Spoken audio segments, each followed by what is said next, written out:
Tere õhtust, head kolleegid, partnerid, külalised, eksperdid, kõik, kes te siin olete. Esiteks suur tänu korraldajatele, et te korraldasite selle ürituse ja kutsusite meid siia, sest see teema on väga oluline. Ja ma tänan ka meie Eesti partnereid kutse eest ja selle eest, et te olete nii avatult nende teemadel suhelnud ja kogemusi jaganud. See koostöö ei olnud ainult kogemuste vahetamine, see oli tegelikult õppimis- ja õppeprotsess ja väga me oleme tõesti Leedus väga tänulikud selle võimaluse üle ja Eesti on valitsuse ja paljude digitemaatikaga jõudnud palju kaugemale ja see kogemus on väga väärtuslik ja kui ma kuulasin Kristjanit praegu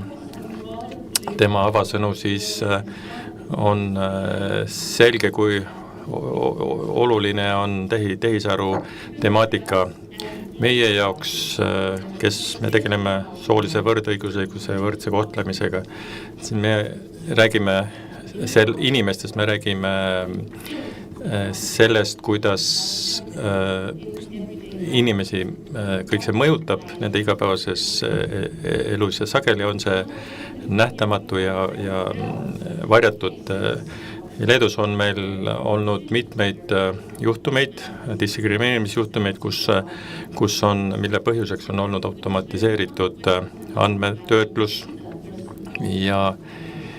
kus ei olnud töötajatel võimalik olla ehk siis inimesed ei teinud neid otsuseid, samuti teemad nagu näotuvastussüsteemid, kus tööandjad või ettevõtted kasutavad selliseid süsteeme, kus näiteks kui meil on, see asetab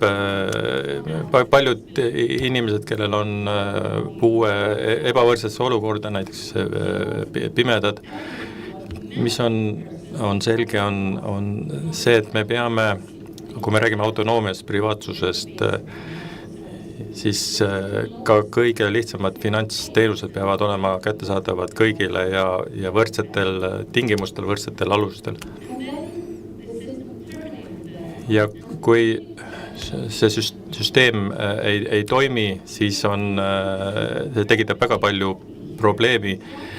ja ebavõrdsust, ehk siis järelikult see süsteem ei olnud ülesehitud, ei olnud projekteeritud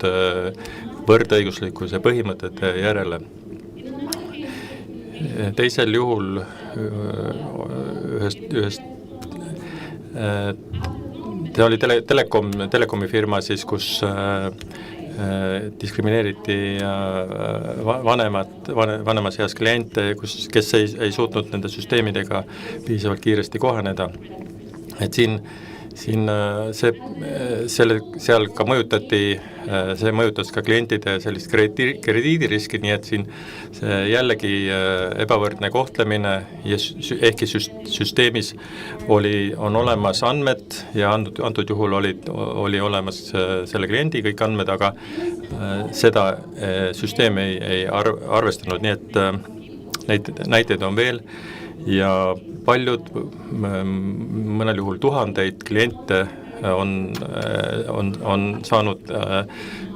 kahju, neid on koheldud ebavõrdselt, näiteks Hollandis on selliseid juhtumeid, kus on siis tõsiselt massiline probleem. Aga mida me tahame, üks asi on kindlasti see, et sageli see diskrimineerimine ei ole olnud tahtlik, vaid otsus on tehtud süsteemi poolt, mitte inimese poolt. Ja me juba teame, et ka süsteemid saavad olla erapoolikud ja nagu ka inimesed, aga kui süsteeme projekteeritakse, kui kontseptsioone koostatakse, siis need piirid võivad olla väga hägused ja minu jaoks murekoht on see, et et miks need võrdõiguslikkuse küsimused jäävad alati tahaplaanile ja viimasesse järjekorda. Ja samas, kui nad puudutavad inimesi väga lähedaselt ja võivad neile tekitada suurt kahju, et miks me räägime ikkagi nendest probleemidest liiga vähe. Ja võib-olla kõige tähtsam, kuidas me saame teavitada, kuidas saab teavitada, kui me näeme probleeme, kelle poole pöörduda. Automaatsüsteemid, kui me räägime automaatsest andmetöötlusest näiteks, siis need on erineval tasemel ja kui juba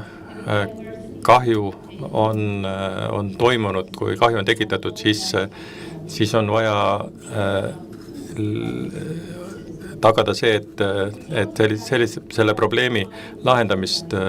käsitletakse kõikidel tasanditel. Et me saame edaspidi tagada, et süsteemid, mis osutavad eluliselt vajalikke teenuseid, on hästi läbimõeldud, et nad võtavad arvesse varasemaid kogemusi ja samas, et meil on võimalus ja tahe süsteeme parandada ja oma tänases avakõnes ma tahaks siis rõhutada neid ja mitmeid erinevaid teisi probleeme, et küsimus ei ole ainult algoritmides, küsimus on sageli ka teenuses, mida pakub riik, et kuidas me saame tagada, et selle keskmes on alati inimese vajadused. Mõnikord me vaatame, ei näe tervet pilti, vaid ainult poolt sellest, kuidas me saame kõiki neid võimalikke probleeme ette näha ja tagada, et meil on ka olemas lahendusmehhanismid. Ma väga ootan juba põnevusega ettekandeid ja vestlust, nii et suur tänu teile.